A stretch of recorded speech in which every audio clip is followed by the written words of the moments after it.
سب سے یہ سوال پوچھتا ہوں کہ آپ کا کیا خیال ہے کہ کیا وجہ تھی کہ یہی پارٹیز پہلے چاہتی تھیں کہ سیکرٹ اوپن بیلٹ ہونی چاہیے، اب کیوں یہ ساروں نے زور لگایا کہ سیکرٹ بیلٹ ہونی چاہیے؟ یہ جمہوریت کے خلاف ہے، یہ آئین کے خلاف ہے۔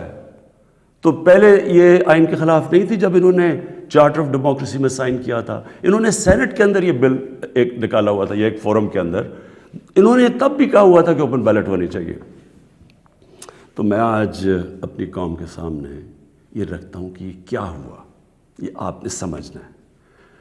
ہوا یہ کہ یہ جب سے ہماری حکومت آئی ہے، سب سے ان کو جتنے بھی یہ پرانی پولیٹیکل پارٹیز کے اندر کرپٹ لوگ تھے اور ان کے لیڈرز، ان سب کو خوف ہو گیا کہ کیونکہ یہ عمران خان نے اپنی پوری کرپشن کے اوپر کیمپین کی ہوئی ہے، اب یہ کہیں ہمارے کرپشن کے کیسز کے اوپر آگے نہ بڑھے۔ اور یہ میں آپ کو یاد کرا دوں کہ کرپشن کے کیسز ان کے پرانے ہیں، یہ کرپشن ہم نے نہیں کیسز بنائے، یہ ان کے دور کے کیسز بنے ہوئے ہیں۔ ہمارے دور میں تو صرف کوئی 5% بھی کیسز نہیں ہوں گے، سارے پرانے تھے۔ تو یہ تب سے سب اکٹھے ہو گئے، اور میں نے پہلے دن بھی جب میں گورنمنٹ میں آیا، میں نے پہلے دن کہا اپنے پہلے خطاب میں کہ یہ سب اکٹھے ہو جائیں گے، سب جمہوریت کے نام پہ شور مچائیں گے، APDM ڈیموکریٹک موومنٹ، یہ جمہوریت کے نام پہ سارے ایک ہی ان کا انٹرسٹ ہوگا کہ میرے اوپر اتنا پریشر ڈالو کہ میں ہاتھ کھڑے کر کے کہوں جس طرح جنرل مشرف نے کیا تھا، ان کو NRO دے دوں، ان کے کرپشن کے کیسز ختم کر دوں۔ تو اب انہوں نے کیا کیا؟ انہوں نے پہلے کوشش کی بلیک میل کرنے سے پہلے دن سے کہ جی الیکشن خراب ہے، پھر انہوں نے اس کے اوپر کرونا کے اوپر پوری کوشش کی۔ پھر جب فیٹف کا بل آئی، ذرا آپ نے سمجھنا ہے فیٹف کا بل کیا تھا۔ فیٹف کا بل یہ تھا کہ ان کے دور میں ہمیں ایک انٹرنیشنل جو ایک ادارہ ہے فیٹف، اس کے اندر ہمیں گرے لسٹ میں ڈال دیا گیا۔ گرے لسٹ کا مطلب یہ ہے کہ اگر آپ جو وہ فیٹف کہتی ہے اگر وہ آپ نہیں کرتے تو وہ آپ کو بلیک لسٹ میں ڈال دیں گے۔ بلیک لسٹ کا کیا مطلب ہے؟ ملک کے اوپر سینکشنز لگ جائیں گے۔ سینکشنز کا کیا مطلب ہے؟ آپ کو صرف میں آسان زبان میں سمجھا دوں، اس کا مطلب یہ ہے کہ جو وہ سینکشنز لگے گی، ہمارا روپیہ گرنا شروع ہوگا، اور ہمارا روپیہ کتنا گرتا ہے یہ کوئی کہہ نہیں سکتا، لیکن جب روپیہ گرتا ہے آپ سمجھ جائیں کہ اس وقت مہنگائی بڑھ جاتی ہے، کیونکہ ساری چیزیں جب روپیہ گرتا ہے، جو چیز آپ باہر سے منگاتے ہیں مہنگی ہو جاتی ہے، جس کے اندر تیل ہے، بجلی ہے، کیونکہ بجلی بھی تیل کے اوپر آدھی بنتی ہے، پھر ڈالر کے کانٹریکٹس ہیں، پھر دالیں ہیں وہ 70% باہر سے، پھر گھی باہر سے آتا ہے، پھر گندم بھی ہمیں باہر سے منگوانی پڑی۔ تو جو بھی چیز باہر سے آتی ہے، ٹرانسپورٹ، تیل، سب مہنگی ہو جاتی ہے۔ تو اگر فیٹف کی بلیک لسٹ میں آتے ہیں تو یہاں لوگوں کی یا تو غربت پھیلنی ہے۔ تو ہم فیٹف کے لیے جو قانون نکالنا چاہتے تھے، جو فیٹف نے ہمیں کہا قانون نکالنا تھا فیٹف کا، ان سب نے مل کے ایک ہمارے پاس ایک NRO کا ایک دے دیا جی کہ جی یہ نیب کے یہ چینجز کریں، مطلب کہ نیب کو ختم کر دیں، تب ہم فیٹف کا بل سائن کریں گے۔ فیٹف ملک کے لیے، نیب کا اس سے کیا تعلق ہے؟ صرف اور صرف کہنے کی کوشش ہے، ان کا 1 پوائنٹ ایجنڈا ہے کہ کسی طرح مجھے پریشر کر دے کہ میں کسی طرح بلیک میل کریں کہ ان کو NRO دے دوں۔ اب آپ سمجھیں کہ انہوں نے یہ کیوں کیا؟ کیوں یہ جو پہلے کہہ رہے تھے، سب کہہ رہے تھے کہ سینٹ کے الیکشن میں پیسہ چلتا ہے اور اوپن بیلٹ ہونی چاہیے، اور اب کیوں سب اکٹھے ہو گئے؟ سپریم کورٹ میں جا کے سب نے اکٹھے زور زور سے کہا کہ نہیں جی ہمیں سیکرٹ بیلٹ چاہیے، خفیہ بیلٹ چاہیے۔ اس کی وجہ یہ تھی، انہوں نے یہ پلان کیا کہ یہ جو ہمارا الیکشن تھا حفیظ شیخ کا اور یوسف رضا گیلانی کا، اس میں انہوں نے پورا پیسہ چلانا تھا، پوری کوشش کرنی تھی کہ ہمارے ممبرز توڑیں، ان کو پیسے دے کے اپنے ساتھ ملائیں، اور کسی طرح وہ الیکشن جب وہ حفیظ شیخ نے ہارنا تھا تو اس سے کیا سامنے آنا تھا کہ جی عمران خان کی پارلیمنٹ کے اندر میجورٹی ختم ہو گئی، اور میجورٹی ختم، حالانکہ ووٹ آف نو کانفیڈنس تو نہیں ہے، لیکن جب یہ ایک دفعہ آ جائے کہ جی عمران خان کے ممبر ادھر جا سکتے ہیں اور ان کے ممبر زیادہ ہو گئے ہیں، یعنی ہمارے ممبرز ان کے ساتھ چلے گئے ہیں، اس کا مطلب کہ اگلا سٹیپ یہ ووٹ آف نو کانفیڈنس لے آئیں۔ تو اصل مقصد یہ تھا کہ ووٹ آف کانفیڈنس کی تلوار میرے اوپر لٹکائیں، مجھے بلیک میل کریں کہ میں کسی طرح ان کو NRO دے دوں۔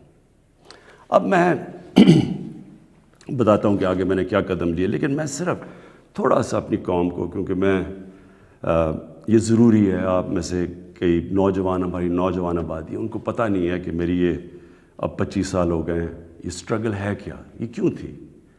دیکھیں، عمران خان وہ واحد پولیٹیشین ہے جس کے پاس سب کچھ تھا پولیٹکس میں آنے سے پہلے۔ میں وہ آدمی ہوں جس کو شاید ملک میں سب سے زیادہ شہرت تھی، جتنا پیسے تھے میری زندگی کے لیے بہت تھے، مجھے کسی چیز کی ضرورت نہیں تھی جب میں پولیٹکس میں آیا۔ میں آیا کیوں پولیٹکس میں ہم وہ ہیں جنریشن جو پہلی، میرے والد، میری والدہ ایک غلام ہندوستان میں پیدا ہوئے تھے، میں پہلا پاکستانی جنریشن تھا جو آزاد ملک میں پیدا ہوا تھا، اور ہمیں اپنے ملک پہ بڑا فخر تھا۔ جیسے ہمارا ملک اٹھتا جا رہا تھا، آج سے 50 سال پہلے، 55 سال پہلے پاکستان کی مثال دی جاتی تھی دنیا میں، ہمیں فخر ہوتا تھا۔ پاکستان کا دنیا کے اندر ایک رتبہ تھا۔ ہمارا جب یہاں سے پریزیڈنٹ باہر گیا تو اس کو ایئرپورٹ پہ امریکن پریزیڈنٹ ملنے آیا، یہ اور بھی چھوڑے، یعنی ہماری ہر طرح ایک ملک میں ایک ہوپ تھا، اوپر جا رہے تھے ہم۔ تو آہستہ آہستہ میں نے اپنا ملک نیچے آتے دیکھا، اور جو 1985 کے بعد اس ملک میں تباہی مچی، جب سے کرپشن یہ آسمانوں پہ گئی، نان پارٹی بیس الیکشن ہوا تھا، آپ کو موقع ملے تو وہ ضرور پڑھیں، کیونکہ وہ ایک ایسا جسے ٹرننگ پوائنٹ کہتے ہیں، جس کے بعد ہماری تقدیر بدلی، جس کے بعد کرپشن بڑھنی شروع ہوئی پاکستان میں، جس وقت پولیٹکس کے اندر پیسہ چلنا شروع ہوا۔ یہ یاد رکھیں 1985 تھا وہ۔ تو ہم دیکھ رہے تھے کہ آہستہ آہستہ پیسہ اقتدار میں کیوں آ رہے ہیں جی؟ بزنسز چلانے کے لیے۔ پرائم منسٹر بن رہا ہے تو فیکٹریاں بننی شروع ہو گئی، پرائم منسٹر بننا ہے تو بزنس مین بننا، 7 وزیروں نے پیسہ بنانا شروع کر دیا۔ 85 کے بعد ہمارا ملک جانا شروع ہوا نیچے۔ اس سے پہلے ہندوستان اور پاکستان کے اندر میں آپ کو فرق بتاؤں، میں جب کرکٹ کھیل کے ہندوستان سے پاکستان آتا تھا تو لگتا تھا غریب ترین ملک سے امیر ترین ملک میں آ گیا ہوں، اور آہستہ آہستہ آہستہ ہم نے چینج دیکھا یہ آتے ہوئے۔ میں اس لیے پولیٹکس میں آیا تھا، اور میرا مقصد کیا تھا؟ دیکھیں، میں نے تو بہت اپنا وقت باہر کی دنیا میں گزارا ہے، میں نے مغربی ممالک دیکھے ہیں، میں نے انگلینڈ کے اندر ان کے سارے سسٹمز دیکھے ہیں۔ فرق کیا ہے؟ کیا وجہ ہے کہ ایک ملک اوپر چلا جاتا ہے اور دوسرا ملک سارے وسائل کے باوجود نیچے آ جاتا ہے؟ وہ ہے لفظ انصاف، قانون کی بالادستی۔ نبی صلی اللہ علیہ وسلم نے مدینہ کی ریاست کی بنیاد کس چیز پہ رکھی تھی؟ عدل اور انصاف پہ۔ انہوں نے جب کہا تھا، اور وہ اچھا یہ ہے کیا انصاف؟ قانون کی بالادستی کا مطلب کیا ہے؟ میں چاہتا ہوں سب نوجوان آپ سب سمجھیں۔ قانون کی بالادستی کا مطلب یہ ہوتا ہے کہ طاقتور اور کمزور ایک ہی برابر ہوں، قانون ان سے ایک طرح کرے۔ جب نبی صلی اللہ علیہ وسلم نے کہا تھا کہ تمہارے سے پہلے بڑی قومیں برباد ہوئی، جو طاقتور کے لیے ایک قانون، کمزور کے لیے دوسرا قانون، وہ قومیں تباہ ہو جاتی ہیں۔ جب انہوں نے کہا کہ میری بیٹی بھی اگر جرم کرے بھی اس کو سزا ملے گی، کہنے کا مطلب یہ ہے کہ قانون یعنی انصاف وہ ہوتا ہے جو طاقتور کو قانون کے نیچے لے کے آتا ہے۔ اب یہاں کیا ہو رہا تھا؟ جو طاقتور، اس کے لیے سارا ایک قانون، وہ چوری کر رہا ہے، وہ پیسے بنا رہا ہے، وہ منی لانڈرنگ کر رہا ہے، وہ پلاٹوں کے اوپر قبضے کر رہے ہیں، وہ سرکاری ان کو کوئی پکڑ نہیں رہا تھا۔ بیچارے غریب لوگ جیلوں میں بھرے ہوئے تھے۔ میں نے بھی جب جنرل مشرف کے دور میں کوئی 8-9 دن جیل میں گزارے ہیں، وہاں صرف غریب لوگ آپ کو نظر آتے ہیں، لگتا ہے صرف غریب ہی چوری کرتا ہے۔ دیکھیں یہ آپ کو آج میں صرف سمجھانے کی کوشش کر رہا ہوں کہ میری سٹرگل ہے کیا۔ دو چیزیں ہوتی ہیں، جب طاقتور کو ایک ملک کا قانون اس کو پکڑتا نہیں ہے، جب وہ کوئی جرم کرتا ہے تو وہ ملک اپنی تباہی کی طرف چلا جاتا ہے، جس طرح ہمارے نبی صلی اللہ علیہ وآلہ وسلم نے کہا تھا۔ وہ کیوں چلا جاتا ہے میں یہ بھی آپ کو سمجھاتا ہوں۔ دیکھیں چھوٹے چوری کرتے ہیں، غریب آدمی چوری کرتا ہے، پٹواری چوری کرتا ہے، تھانے دار، وہ پیسے بناتے ہیں، تنگ ہوتے ہیں لوگ۔ لیکن جب ملک کا پرائم منسٹر اور منسٹر چوری کرتا ہے تو وہ ایک ملک کو مقروض کر کے رکھ دیتا ہے۔ وہ کیسے کرتا ہے؟ میں پرائم منسٹر ہوں، سارے جتنے میرے جیل میں چور بھرے ہوئے ہیں ان کی ساری چوریاں اکٹھی بھی کر دو تو وہ کتنے کی بن جائے گی؟ 2 3 4 ارب 5 ارب 6 ارب۔ میں پرائم منسٹر ہوں، میں ایک پروجیکٹ کے اندر میں اربوں روپیہ بنا سکتا ہوں۔ کیسے؟ میں پاور پروجیکٹ لگاؤں، اور یہاں ہوا ایسے، پاور پروجیکٹ لگاتا ہوں 100 ارب کا، وہ ہوتا ہے اس کی قیمت 100 ارب، میں اسے کہتا ہوں 130 ارب کر دو، 30 ارب سیدھے میرے باہر ہی ملک سے باہر ہی چلے جاتے ہیں، میرے اکاؤنٹ میں آ جاتے ہیں۔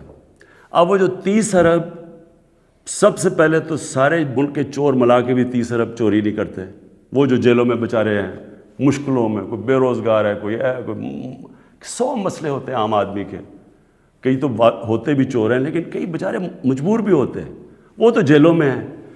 سیدھا بیٹھ کے 30 ارب ایک ڈیل میں میں بنا سکتا ہوں۔ اور اچھا اس کی قیمت کون ادا کرتا ہے؟ آپ ادا کرتے ہیں۔ وہ کیسے ادا کرتے ہیں؟ کیونکہ جو 130 ارب کا جب پروجیکٹ بن جاتا ہے تو اس کا جو بجلی کی قیمت ہے وہ اوپر چلی جاتی ہے۔ آپ اگر کہیں پتہ چلوائیں کہ وہی پروجیکٹ جو پاکستان میں لگے ہوئے ہیں وہ کتنے پہ لگے ہیں اور جو وہی پروجیکٹ باہر کے بجلی کے لگے ہیں ان کی کتنی قیمت ہے، تو اس کی کون قیمت ادا کرتا ہے؟ قوم ادا کرتی ہے۔ قوم مقروض ہو جاتی ہے۔ ساری تیسری جن کو کہتے ہیں ڈیولپنگ ورلڈ، غریب ملک، آپ ساری ایک ایک ملک کا آپ کو بتا سکتا ہوں ان کی غربت کا سبب کیا ہے۔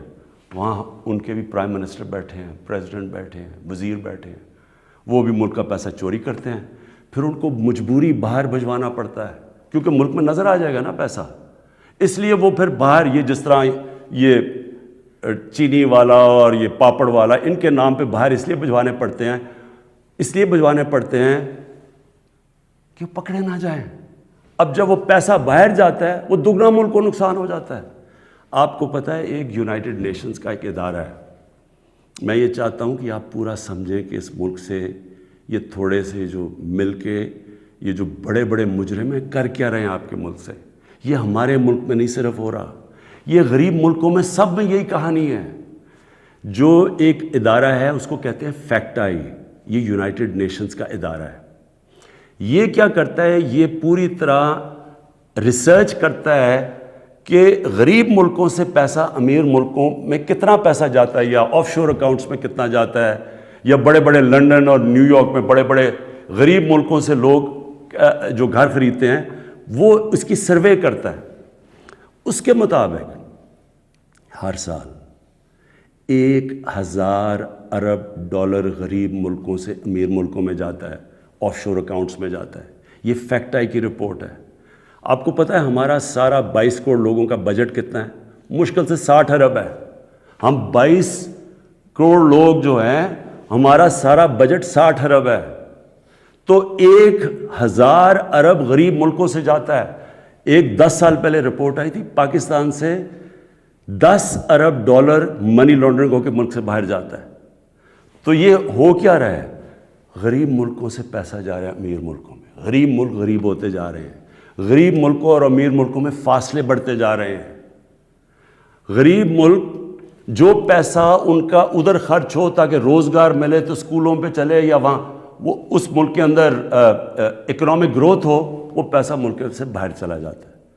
تو جو پرائم منسٹر اور وزیر جب کرپشن کرتے ہیں وہ ملک کو مقروض کر دیتے ہیں، قرضے چڑھ جاتے ہیں۔ وہ قرضے اتارنے کے لیے ٹیکس لگانے پڑتے ہیں، ٹیکس سے مہنگائی ہوتی ہے،